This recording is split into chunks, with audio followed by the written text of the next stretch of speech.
GHMC నిర్లక్ష్యాన్ని ప్రశ్నించినందుకు దంపతుల్ని రాత్రంతా police స్టేషన్లో పెట్టారు సిటీ పోలీసులు. సీన్లోకి వెళ్తే అమీర్పేట్ గ్రీన్ ల్యాండ్స్ రోడ్డు బాగలేక స్కూటీపై నుంచి కింద పడింది ఈ జంట.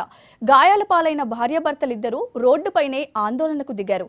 అక్కడికి చేరుకున్న పోలీసులు ఇద్దరిని పంజగుట్ట పిఎస్కు తరలించారు. రాత్రంతా పోలీస్ స్టేషన్లో నిర్బంధించారు. న్యాయం కోసం పోరాడితే ఇబ్బందులు పెడుతున్నారని వాపోయారు బాధితులు.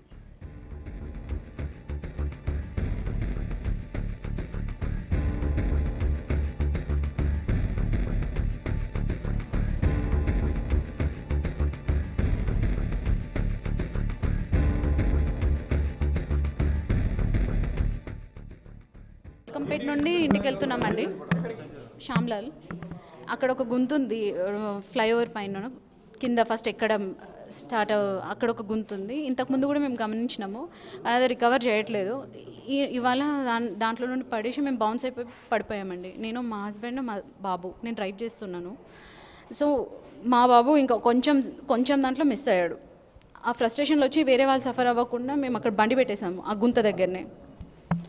ఆ గుంత దగ్గర పెట్టేసి ట్రాఫిక్ మొత్తం జామ్ అయింది. అప్పుడు తెలుస్తుంది కదా కనీసం దీనివల్ల వీళ్ళకి ఇట్లా అయ్యింది, అక్కడ నుండి మేము వెళ్ళిపోతే ఎవరికి తెలియదు అని చెప్పేసి మేము అక్కడ ఆపి చేసినాం అనమాట. ఈలోపు పోలీసు వాళ్ళు ఏం తెలుసుకోకుండా, బ్లీడింగ్ అవుతున్నా చూడకుండా, అసలు ఏమవుతుందో కూడా గమనించకుండా మా హస్బెండ్ని కొట్టడం స్టార్ట్ చేశారు సార్. అయితే నేను ఆపినాను, ఎందుకు కొడుతున్నారు, అసలు ఏం తెలుసుకోకుండా ఎందుకు కొడుతున్నారు అని అంటే ఇద్దరు పోలీసులు ఆగిపోయారు. మూడోడు ట్రాఫిక్ పోలీసుడు, ఆయన వచ్చి గ్రడ్జ్తోనే ఆ దగ్గర లాఠీ లేదేం లేదు, పక్కన వాళ్ళ దగ్గర తీసుకొని మా హస్బెండ్ని బర్రెని కొట్టినట్టు కొడుతున్నాడు సార్. మేము ఆపడానికి నేను మా ఫ్రెండ్ ఇద్దరం ఆపుతుంటే నన్ను కూడా కొట్టిండు సార్.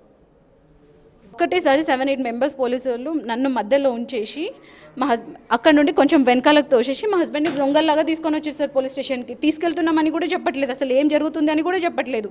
చాలా స్లాంగ్గా మాట్లాడిండు సార్, చాలా వల్గర్గా మాట్లాడిండు. ఏం చెప్పాలి సార్ మీడియా ముందు. సార్ పైకి కూడా వచ్చిండు సార్ కొట్టడానికి.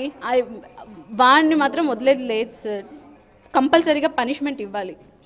చూడండి సార్, ఇట్లా చూస్తున్నా కూడా గలీజ్గా మాట్లాడుతుండే సార్. ఒక స్లమ్ ఏరియా లేబర్ వాళ్ళ లాంగ్వేజ్ యూజ్ చేసి మాట్లాడుతుండే. మాత్రం కంపల్సరీ యాక్షన్ తీసుకోవాలి.